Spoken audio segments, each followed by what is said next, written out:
Hola, hola, bienvenidos a Big Left. Viva Chile, viva Cristo Rey.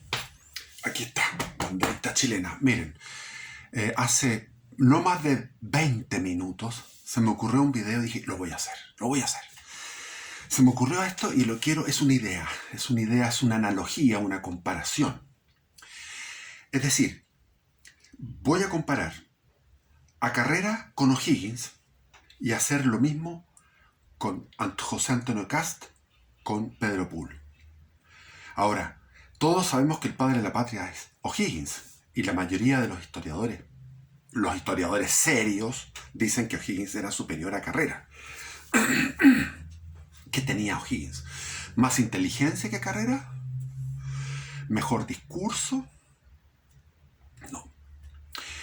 Lo que tenía O'Higgins era valentía, coraje, de lo que carecía Carrera. Carrera era un tipo buen mozo, era un tipo aristócrata, tenía éxito con la sociedad en general, tenía el poder de las armas, dio 3 golpes de Estado en menos de 3 meses, el 4 de septiembre, después en octubre, en noviembre. O sea, entre septiembre y diciembre del año 1811 se hizo con el poder él y sus 2 hermanos, Luis Carrera y Juan José Carrera. Entonces tenemos José Carrera, Luis Carrera y José Miguel. Esos 3 hermanos, pero el que comandaba era José Miguel, que tenía 24 años, algo así. Era re joven, re joven. Entonces, él mandaba en Chile. Él se hizo con el poder total, no tan total porque la aristocracia quería algo propio, quería hacer algo de tipo congresista, habían elegido un congreso y lo que hizo Carrera fue disolver el congreso de a poco, de atajadas. Eso fue lo que hizo Carrera. Un golpe, otro golpe y otro golpe. Primero sacó a los realistas y después a los moderados, se quedaron solamente los exaltados, los que querían la independencia, y después no quedó ni uno porque quedó él. Y Juan Martínez de Rosa, que estaba en Concepción, se rebeló y dijo no puede ser esto, y finalmente tuvieron que tener conversaciones, Carrera con Juan Martínez de Rosa a mitad de camino. Siempre la mitad de camino entre Santiago y Concepción es el Maule, por eso es que el Maule está lleno de historia. Talca, el río Lircay, el tratado de Lircay, la batalla de Lircay, qué sé yo. Siempre el Quechereguas, Camarisco, todos esos lugares están llenos de historia. Bueno, no voy a seguir recordando más nombres de ese lugar. Entonces, ahí se encontraban en un carruaje Juan Martínez de Rosas y Carrera, y Carrera quería ser el rey de Chile, quería ser el amo y señor de Chile. Pero rey en el sentido como un dictador, digamos, era muy ególatra. Y O'Higgins, ¿qué es lo que era? Era diputado del Congreso, dejó de ser diputado porque el Congreso terminó de existir con estos golpes de Estado, los 3 golpes. Y finalmente O'Higgins se fue a su hacienda, que tenía una hacienda, era la mejor hacienda que había en la zona de la isla del Laja, es decir, en lo que es ahora Los Ángeles, en la zona de Los Ángeles, fronteriza a lo que era el territorio araucano. Ahí estaba una hacienda que le había legado, le había heredado su padre, Ambrosio O'Higgins, a O'Higgins, y él tenía viñedos, tenía una serie de riquezas, ganado. Era la mejor hacienda que decían los estudiosos de la época, que está en los escritos, no históricos, sino escritos administrativos. Era la mejor hacienda que había entre el Maule y el territorio araucano. Y él se dedicó al campo porque, bueno, esta Carrera mandando. Y vino la reacción del Imperio Español, del virrey Fernando Abascal, que tenía 1,90 m, era muy arrogante, y esto le indignaba que este tipejo llamado José Miguel Carrera esté haciendo una independencia de este país. Porque eso es lo que quería Carrera.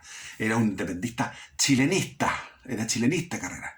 O'Higgins era americanista, no tenía concepto todavía de lo que era Chile. Después lo tuvo, cuando estaba ya en Montalbán, en la hacienda que le regaló el Perú a O'Higgins, cuando estaba viejito, cuando se fue exiliado, autoexiliado a Perú. Ahí ya tomó conciencia de Chile, por eso que sus últimas palabras fueron Magallanes, Magallanes, porque quería que Chile tomara Magallanes, En el fondo Magallanes era la Patagonia, era eso, la Antártica. Chile, fértil provincia, señalada en la región antártica famosa. Eso. Entonces, el virrey Abascal dijo, bueno, no tengo soldados, porque todos los soldados estaban peleando en el Alto Perú, lo que es ahora Bolivia, peleando contra Belgrano, el general Belgrano, contra Güemes, contra todos los argentinos que querían ir a tomar Perú para que poder descansar, estar en tranquilidad y que Argentina pueda ser Argentina. Entonces, los argentinos estaban luchando por su egoísmo nacional, comillas, con todo respeto. Era como un interés particular. Queremos derrotar al virrey del Perú para nosotros ser independientes. Entonces iban los argentinos iban hacia lo que es ahora Bolivia, que correspondía en esa época a su territorio, porque Bolivia había sido entregado al Virreinato de la Plata en 1778 por el rey Carlos IV, Borbón. Entonces, bueno, estaban en eso. Y el rey Fernando Abascal no tenía tropas. Entonces dijo, bueno, pero hay tropas chilenas. Ah, claro que hay tropas chilenas. ¿Dónde estaban? Los de Valdivia. En Valdivia había un regimiento que primero se había plegado a la patria, a la causa patriótica, y después, con esto que Carrera hizo esos golpes, ellos entendieron de que Carrera, a la distancia, porque ahí llegaban las noticias muy largas, se demoraban mucho, llegó la noticia de que Carrera estaba dando golpes de Estado contra el Congreso. Entonces ellos interpretaron, en Valdivia, interpretaron de que eso era contra el Congreso, es decir, contra los rebeldes. Entonces significa que nosotros tenemos que plegarnos al rey. Entonces se plegaron al rey por equivocación, pensando que Carrera estaba por el rey. Carrera no estaba por el rey, estaba por él, por su ego. Entonces eso fue una de las causas, o sea, uno de los perjuicios que hizo Carrera con sus golpes de Estado fue con su disolución del Congreso Nacional, que era la obra de la aristocracia castellano-vasca, de los criollos de plata, de los latifundistas, de lo que después llamaban la oligarquía. Esa aristocracia castellano-vasca era la que había generado todo esto. Eran moderados. Pero Carrera llegó este mensaje a Valdivia, y Valdivia se dio vuelta la chaqueta y se puso del rey.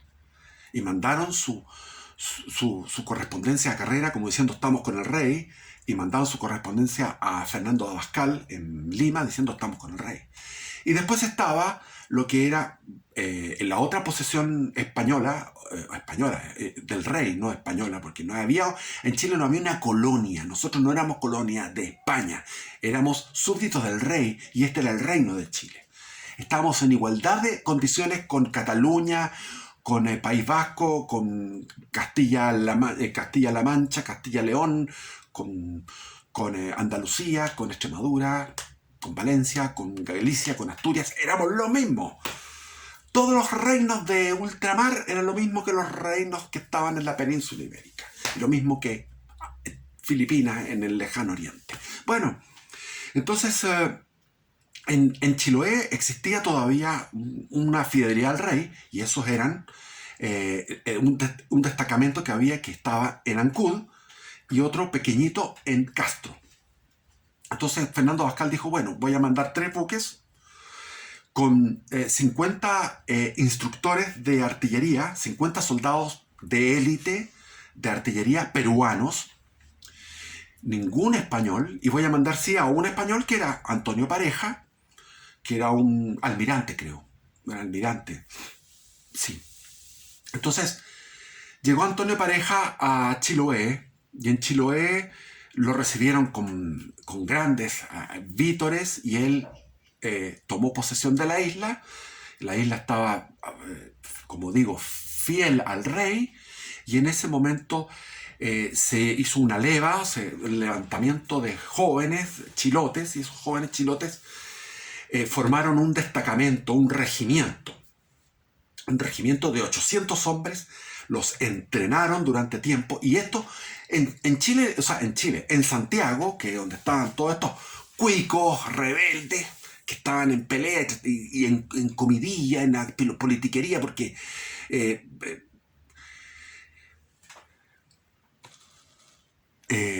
Carrera era un déspota anárquico. Tenía su tropa mimada. La tropa de los Carrera, de las tropas que estaban a cargo de Juan José Carrera, era mimada. Entonces hacían lo que querían. Las de la tropa que estaba a cargo de Luis Carrera era mucho más disciplinada, y Luis Carrera demostró mucho más astucia eh, militar, disciplina militar, y al mismo tiempo valor militar. No así José, ni así José Miguel. Entonces se embarcó este regimiento después de meses de entrenamiento de chilotes que demostraron ser de primer nivel los chilotes. Tanto así que terminaron todos muriendo en el Alto Perú, después de haber derrotado a los, comillas, patriotas chilenos. Después de haberlos derrotado en Rancagua, la victoria del rey en Rancagua con Mariano Osorio, estos chilotes quedaron cesantes y inmediatamente los mandaron al Alto Perú a pelear. Allá terminaron los chilotes peleando. Y los barcos salieron de Ancud, llegaron a Valdivia, al lado, a Valdivia, y embarcaron ese regimiento, que era un regimiento, el regimiento valdiviano era de convictos, de ex convictos, de delincuentes, por lo tanto tenía una disciplina tremenda.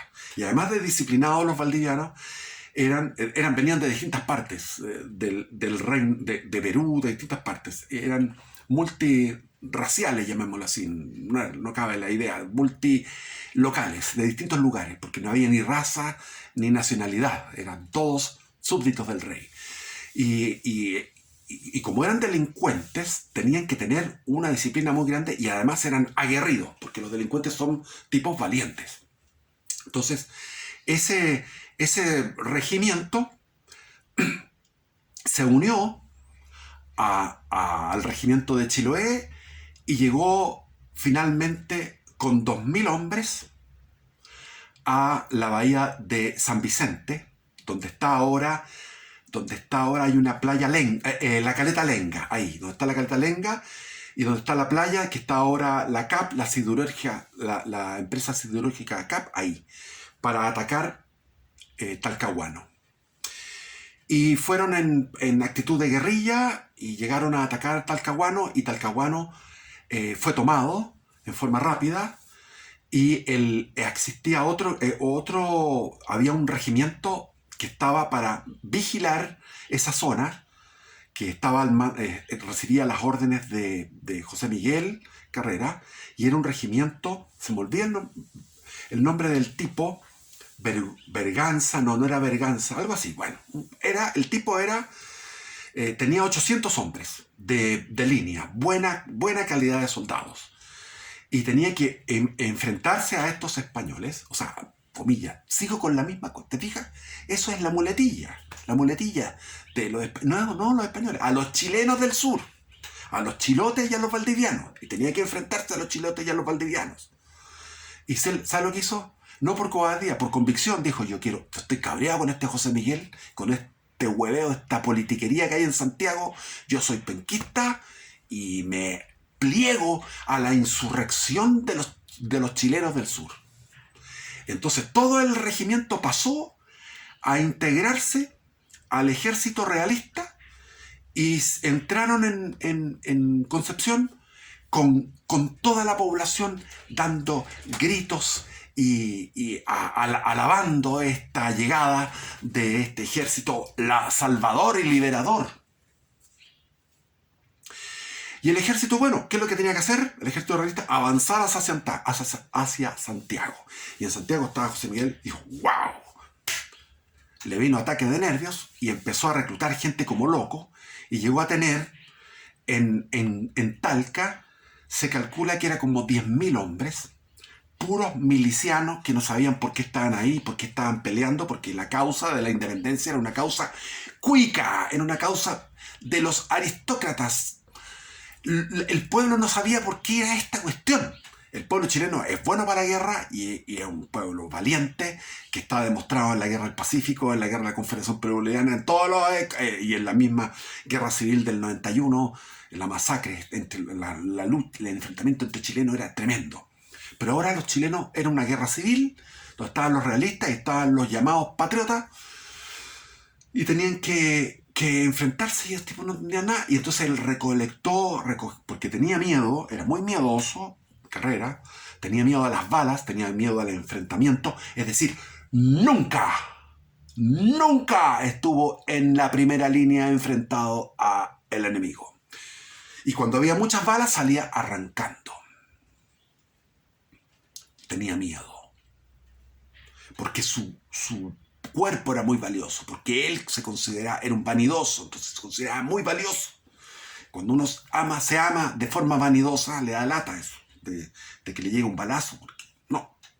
Entonces, con su inseguridad juntó un montón de tropa que no servía, y también de tropa que servía, que eran alrededor de 2.000, 2.500, 3.000, más o menos, soldados que estaban en Santiago, en esa zona, y que fueron a Talca, tropas buenas.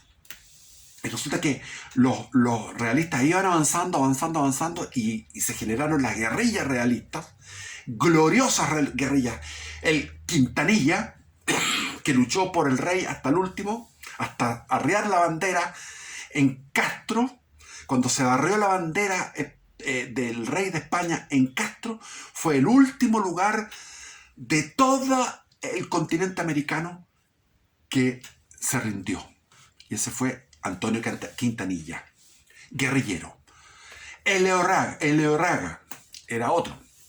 Ildefonso Elorriaga, que era un doctor, y él de Concepción. Él se plegó y hizo fue guerrillero heroico. Entonces estos dos guerrilleros andaban molestando en la zona del Maule para preparar el asalto al Maule por un vado. Tenían que buscar el vado más conveniente para cruzar. Pero resulta que Carrera tenía un consejero que era el único que sabía táctica militar. Era el único militar formado en disciplina, en táctica, que era Juan Maquena. Entonces Juan Maquena le dijo, mira, lo que tenemos que hacer es mandar una expedición al mando del Puga, el apellido Puga, cruzar el Maule y liquidar a Quintanilla, que está alojando ahí, están acampando ahí. Liquidémoslo. Perfecto, dijo. Carrera dijo, bueno, se arriesga. ¿Cuánto se arriesgan? 1.000. Era una tropa pequeña para liquidar a una guerrilla que tenía 300 miembros. 300 integrantes de la guerrilla de Quintanilla. Guerrilla realista. A todo esto, O'Higgins, a mata caballo, con unos agentes que trabajaban en su hacienda, llegó a Talca a ponerse a las órdenes de Carrera. O'Higgins, muy sumiso, como te corresponde, subordinado a Carrera. Sin saber nada de guerra. O'Higgins no tenía idea de guerra. Él nunca había... lo que más sabía era poder disparar una pistola o un mosquetón. No tenía idea. O'Higgins se ofreció, Carrera dijo, no, tú no tienes experiencia. Bueno, mandamos a Puga. Y Puga cruzó en la noche buscando a Quintanilla, y en vez de encontrarse con Quintanilla, se encontró con todo el ejército realista de noche. Una avanzada patriota. No eran más de 1.000 hombres. Habían 300 a caballo. O sea, la idea era tener 1.000 hombres para poder liquidar con superioridad numérica a este Quintanilla, que tenía 300. Ya se sabía esa información. Y este gallo estaba ahí del río Maule, andaba molestando en esa zona. Y llegó a Hierbas Buenas pensando que se encontraba con la guerrilla de Quintanilla. Se encontró Puga con el grueso, con todo el ejército que estaba acampando ahí, en Hierbas Buenas. Estaba la capilla, la iglesia, estaban algunas casas donde estaban alojando parejas y los oficiales. Chilenos, oficiales chilenos, valdivianos, chilotes, peruanos y españoles. Pero todos eran lo mismo, realistas. Y se armó un caos porque fue de sorpresa todo esto, fue un ataque de sorpresivo. Entonces se hizo un caos, un revolutis tremendo, y eso finalmente salían de las carpas, de las tiendas donde estaban durmiendo y empezaban a dispararse entre sí. Los mismos realistas se disparaban entre sí en la noche pensando que era un ejército mucho mayor. Y finalmente Puga se da cuenta que está metido en un lío porque apenas aclare, estaba por aclarar, apenas aclare iban a ver que era un ejército pequeño y iban a morir todos. Entonces Puga va escapando y va hacia el Maule y en la parte más hacia el Maule estaban llenos de milicias realistas y las milicias realistas los persiguieron hasta el mismo Maule. Y en el Maule tuvieron que defenderse, hacer una vanguardia de defensa para que toda la retaguardia pueda cruzar el Maule y salvar ese destacamento patriota. En la mañana se contaron los muertos, había más de 100 muertos, había habido muchos heridos y había sido en el fondo un éxito patriota sin querer, queriendo, sin querer, porque había sido un error, un bendito error patriota. Entonces Pareja dijo, bueno, sigamos para adelante. Como correspondió, se curaron las heridas en el hospital de campaña y siguieron hacia adelante. Y cuando llegaron al Maule, lo que esperaban todos los oficiales chilotes, y los chilotes sobre todo. Y yo conocí a los chilotes una vez cuando estaba trabajando en los salmones, y me di cuenta que son muy especiales, son gente muy especial. Tuve un altercado con uno, que era un jefe, que yo era jefe y él también, y me di cuenta que son muy especiales y son muy cerrados. Entonces, llegaron al Maule y lo que correspondía, lo que le dijo Maquena a Carrera era que toda la tropa tenía que ponerse en la orilla derecha, es decir, en el norte del vado, en la ribera norte, tenía que ponerse ese destacamento, o sea, todo el ejército, digamos. ¿Por qué? Porque el Maule significaba cruzar el Maule, que no es cualquier río, y estábamos, para cruzar el Maule, militarmente, un soldado se duplica, es decir, o se triplica, es decir, puede ser, si tú tenías 10.000 hombres, que era lo que tenía Carrera, 10.000 hombres, esos 10.000 hombres, que 3.000 eran los que valían, contemos los que valían, que la tropa de línea, tropa entrenada, profesional, no la milicia, esos 3.000 significaban, podían multiplicarse por ser 9.000, entonces iba a ser imposible atravesar el Maule en circunstancias que hubiera un ejército al frente, al otro lado, al norte, en la ribera norte.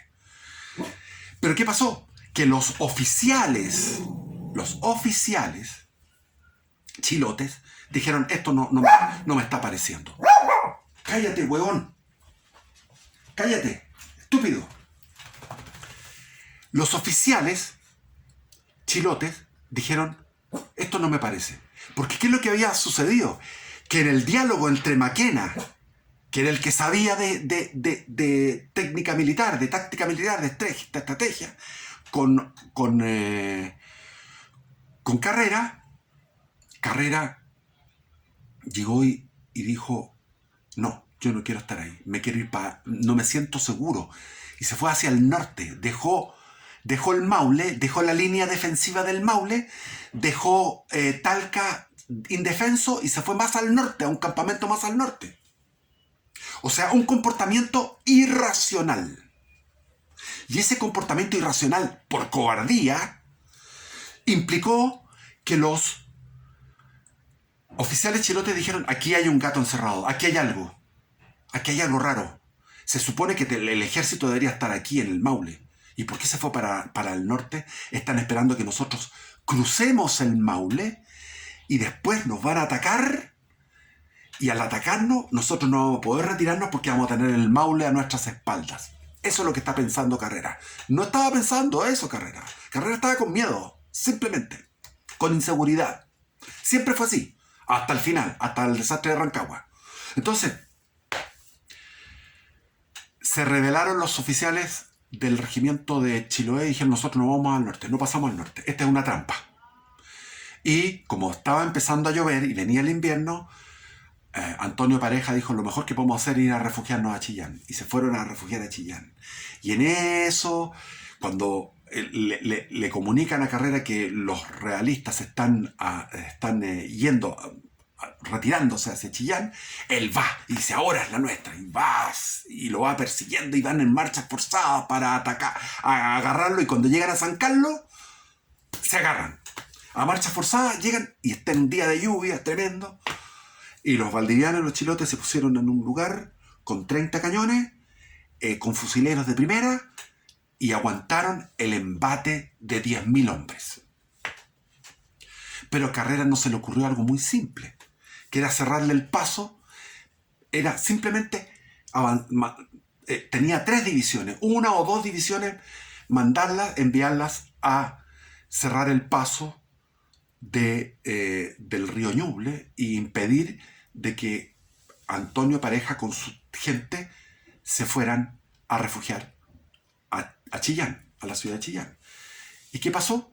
En la noche, después de una batalla absurda, estúpida, donde todos los tipos iban y se revolvían y los caballos hacían remolinos en torno a los cañoneos, o sea, los chilenos huían como gallinas, huían, los chilenos que son tan valientes, pero no sabían por qué peleaban las milicias. Y las tropas de élite, las de José, en vez de tomar las órdenes de su hermano, no consideró las órdenes de su hermano, sino que se fue de frente, con sus granaderos, se fue de frente contra estos fusileros que estaban ahí, de los valdivianos y los chilotes, y fue un desastre. Muchas bajas para los patriotas, muchas bajas.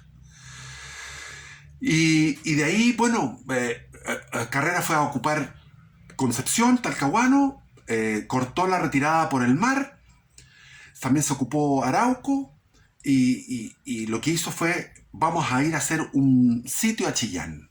Y el sitio de Chillán fue un error porque llovió en el invierno, muy llovido, y ahí el que se destacó fue O'Higgins, porque O'Higgins había una batería que pusieron, la idea de poner una batería cerca de las otras baterías, y ahí O'Higgins estuvo un día entero, una noche entera, para poder instalar esa batería bajo el fuego, el cañoneo porque la defensa de los realistas era perfecta, porque estaban en unas casas con adobe grueso, con cañones perfectamente bien puestos. Había un estero que se llamaba Maipón, que ahí donde había como una especie de... En el Chillán antiguo, había como una especie de pantano. Carrera estaba arriba de una pequeña loma que siempre la veo cuando voy a Chillán. Esta es la loma de Carrera, ahí estaba Carrera. Y llovía, y los patriotas llenos de barro, llenos de enfermedades, se les mojaba la pólvora, y ahí estaba O'Higgins peleando y peleando y peleando. Y después Carrera dijo ataquen, y atacó, y O'Higgins atacó a tal nivel que llegó hasta la plaza, derrotando en los techos, entrando a las casas a la gente de O'Higgins motivada, porque O'Higgins motivaba. O'Higgins era un tipo guerrero que motivaba. Entonces llegó a la plaza, y sin embargo Carrera se asustó, dijo esto no va a ser un fracaso, cuando O'Higgins decía no, estamos triunfando, corneta de retirada, y fracasó el sitio de Chillán, fue un desastre. Y de ahí murió Antonio Pareja y lo sucedió un tipo gris, oscuro, que había sido jefe del fuerte de Santa Bárbara en la frontera araucana, y el tipo demostró ser muy bueno, porque lo que hizo, yo lo que tengo que hacer son guerrillas, y armó muchas guerrillas, y estas guerrillas atacaban todas las zonas que están aledañas a Concepción, como Hualqui, ¿cierto? Como San Pedro de la Paz, como, qué sé yo, Tomé, Dichato, Coelemu, etc. Y la comunicación entre Santiago y el ejército que quedó en el invierno, quedó en Concepción, era a través de Juan José Carrera, que estaba en Quirihue. En Quirihue estaba Juan José Carrera en una hamaca, el tipo no se movía con sus tropas, que todas sus tropas eran de estilo mimado. Ellos seguían a Juan José para todas, y era como un pequeño feudo, Juan José en Quirihue. Pero la amenaza era permanente de todas estas guerrillas. ¿Y quién era el que estaba atacando, el que defendía Concepción? Era O'Higgins. ¿Por qué? Porque tenía valor, porque se enfrentaba y tenía combates. Un combate aquí, en qué sé yo, en Rere. Otro combate en Santa Juana. Otro combate en Laja. Otro combate en San Rosendo. Otro combate qué sé yo, en Carrampangue. Así, combates, casi diariamente combatiendo contra tipos convencidos de su causa. Eran convencidos de su causa, y O'Higgins tenía que aleonar a gente que no entendía la causa, tenía que explicarles cuál era la causa porque no sabían. Los otros sabían porque la causa era Dios y el rey. Dios y el rey. Dios y el rey.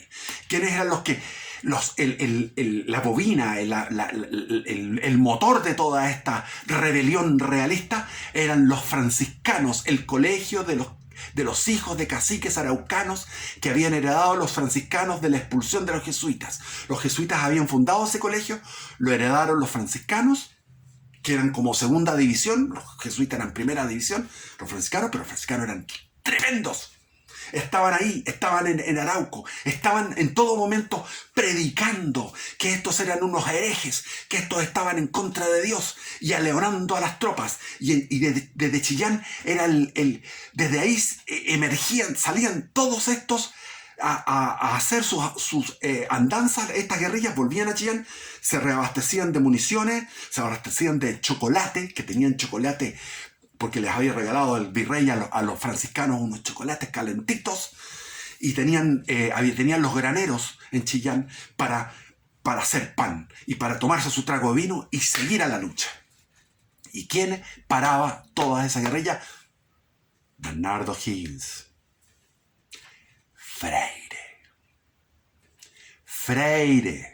Ramón Freire.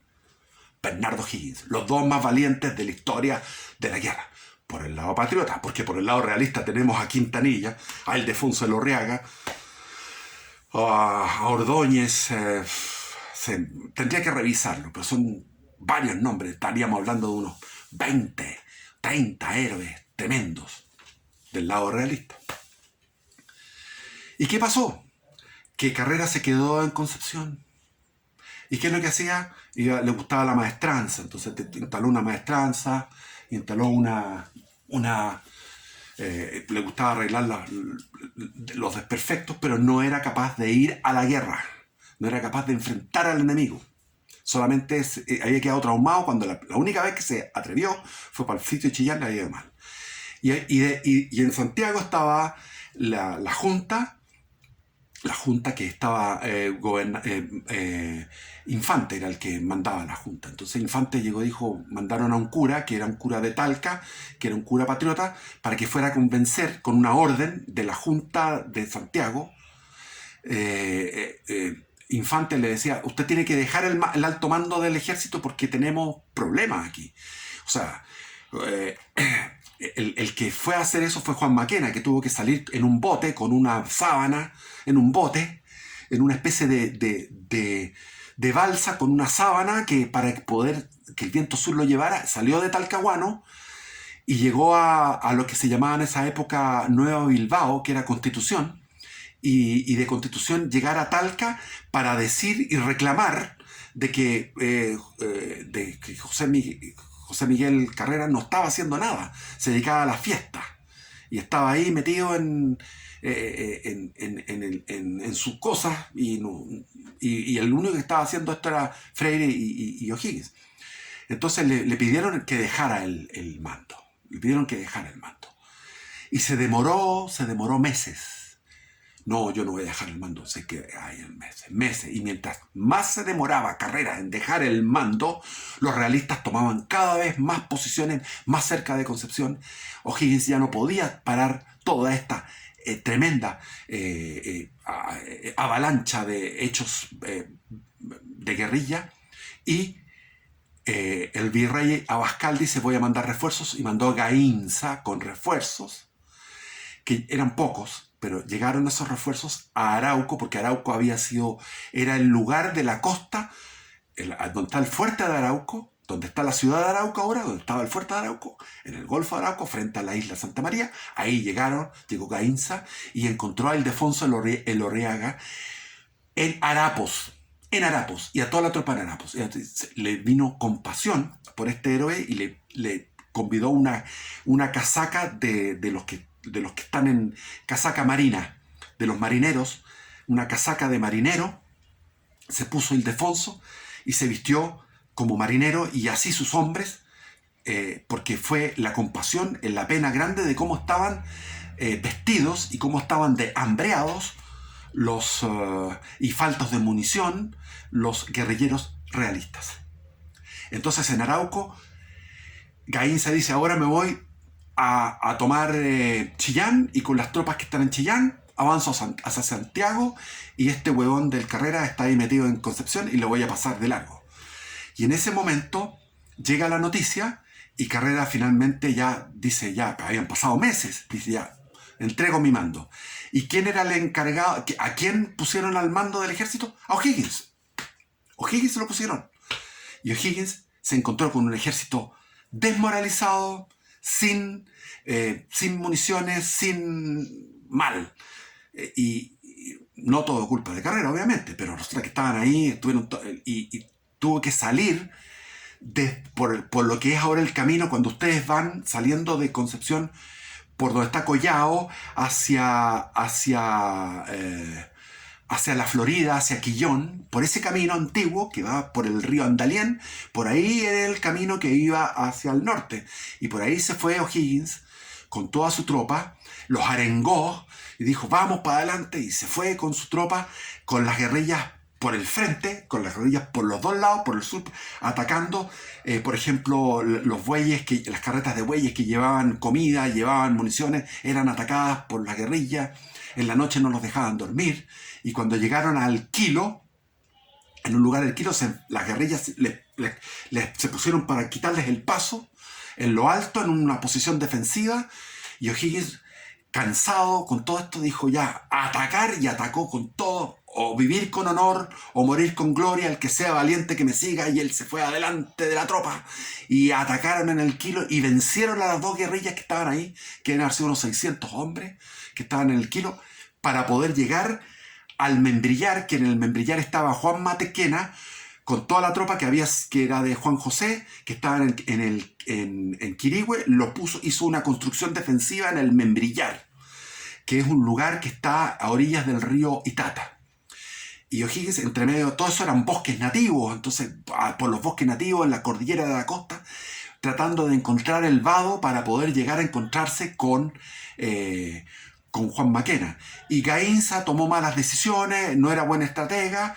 Entonces Gaínza lo que hizo fue ir a atacar el Membrillar, y lo hicieron mal, no lo hicieron bien, no fueron a bayoneta calada a tomar la posición defensiva, sino que se pusieron los fusileros a distancia de las fortificaciones. Eran fortificaciones de empalizadas de palo con adobe que había tenido tiempo de construir ahí Juan Maquena, y Juan Maquena fue ideal, porque desde ahí los otros refugiados en sus posiciones defensivas, disparando contra otros fusileros que disparaban a una distancia de metros, a estar, digamos, ahí, ofrecidos para ser liquidados.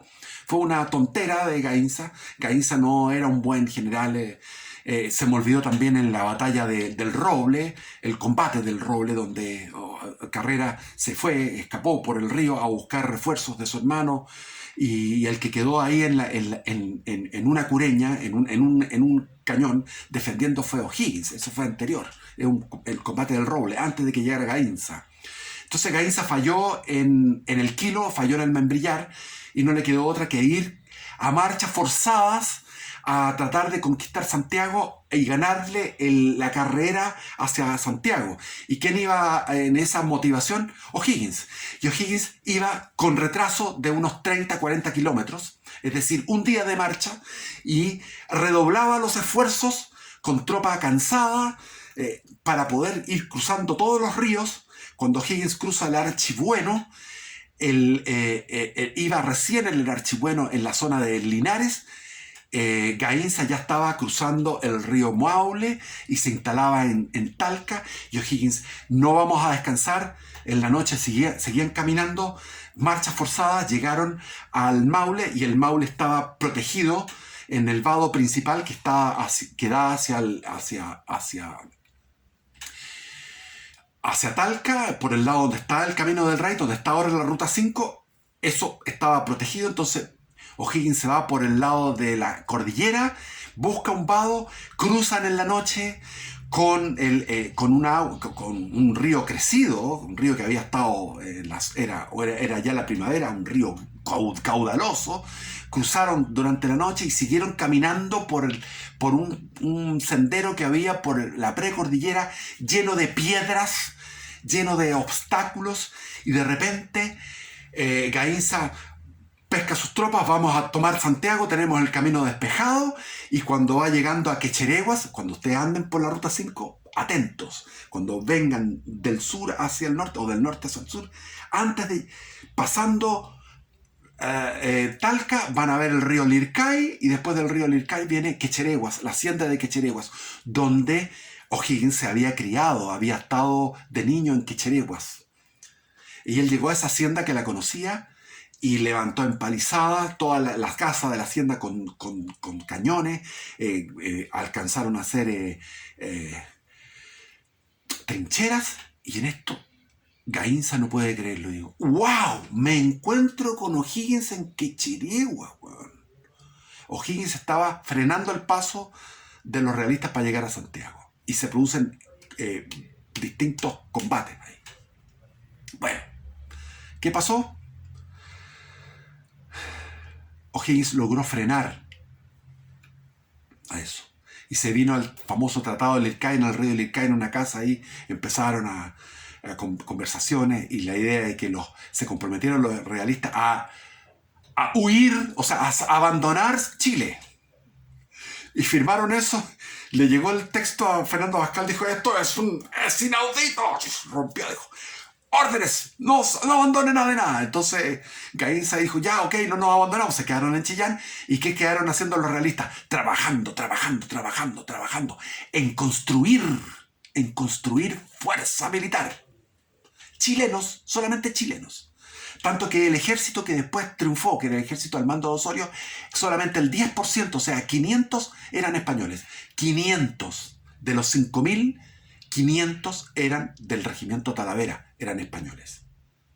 De 5.000, 500, o sea, el 10%. El 90% eran chilenos, de Chillán, de Linares, de Concepción, de Los Ángeles, de Valdivia y de Chiloé. Esos eran los chilenos realistas, que después pelearon en guerrillas hasta 1832. Hubo una guerrilla permanente. El sur nunca fue patriota, siempre fue adicto a la causa del rey, por la labor espiritual y las arengas y las prédicas de los franciscanos de Chillán. Ahí estaba el motor espiritual. ¿Y qué es lo que hicieron los españoles? Dijeron: lo mejor que los españoles, nuevamente me equivoco, no eran los españoles, eran los chilenos realistas. ¿Qué es lo que hicieron? Dijeron: lo mejor es soltar a Carrera, porque Carrera había ido a una fiesta cerca de Tomé, había ido a una fiesta y lo agarraron, una guerrilla lo agarró y lo metió preso con su hermano. Entonces lo que hicieron fue hacer una simulación con una mujer que lo ayudaba, que se había enamorado de él. Le pasaron las llaves: ándate. La mujer era como la cómplice, y era toda una estratagema para que Carrera saliera. Y le dijeron a todos los que vigilaban: cuidado, que va a salir Carrera, no lo ataquen, no le disparen. Y Carrera salió, y parecía como un héroe que salió de la prisión, y llegó a Talca donde O'Higgins, y O'Higgins le dijeron los otros: tómalo preso, este weón es un agitador. Y O'Higgins no hizo eso, no lo tomó preso. Y Carrera llegó a Santiago, y en Santiago hizo un golpe de estado, el cuarto, y tomó el poder en Santiago, anulando el tratado de Lircay. Pero O'Higgins tuvo que ir a enfrentarlo, y hubo un combate entre O'Higgins y Carrera en las 3 acequias. O sea, cuando tú vienes en la Ruta 5 Sur y cruzas, vas del sur hacia Santiago, cruzas el puente del Maipo, un poco más allá estaba la posición defensiva que no era de Carrera, porque Carrera se quedó en Santiago, era de Luis Carrera. Luis Carrera el que derrotó a O'Higgins en ese momento, porque puso sus tropas y O'Higgins fue a poner orden, a bajar o sea, estaban en guerra civil. Y en ese momento llega a Matacaballo uno y dice, viene un ejército, un refuerzo, que se llama Mariano Osorio, que llegó a Talcahuano con más tropas, con más municiones, y en total, pues pocas tropas, porque las tropas eran chilenas, básicamente, como les digo, era el regimiento Talavera, que eran 500. Los realistas habían estado construyendo un poder militar a puro ñeque, mientras los patriotas estaban peleando entre ellos, porque habían soltado a este. Lo soltaron a propósito, a Carrera, para que dejara la cagada en Santiago, y así lo hizo. Fue a huevear. Entonces, esa era la situación de Rancagua. Y en Rancagua, O'Higgins quedó prisionero en Rancagua, encerrado, y la división de Carrera no llegó nunca. Nunca llegó a pelear. 3.400 hombres de Carrera no llegaron. Y O'Higgins con 1.700 peleó en Rancagua hasta dar todo contra un ejército de 5.000 hombres que lo cercó en Rancagua. ¿Por qué llegó O'Higgins a Rancagua? Es largo de contar, porque ya son más detalles. Pero Carrera se fue lento desde Santiago y llegó a estar viendo a O'Higgins encerrado en Rancagua. Y no hizo nada por rescatarlo. No hubo un amago. El día 2, fue el 1 y el 2 de octubre. El día 2 de octubre en la mañana hubo un amago como para quedar, un paripé, como para quedar bien con la historia. ¿Qué es lo que quería Carrera? Carrera quería volver a Santiago a saquear las iglesias. Saqueó las iglesias y pescó todo lo que era oro y plata, lo fundió y se lo quería llevar para Argentina, hacia Mendoza.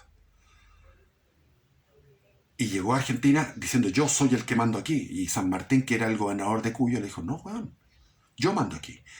Desármense ustedes. Yo soy el que mando aquí, soy San Martín. No, tuvieron que hacer un golpe militar en Mendoza, los argentinos de Cuyo tuvieron que hacer un golpe militar para desarmar a Carrera, que se creía que tenía que tener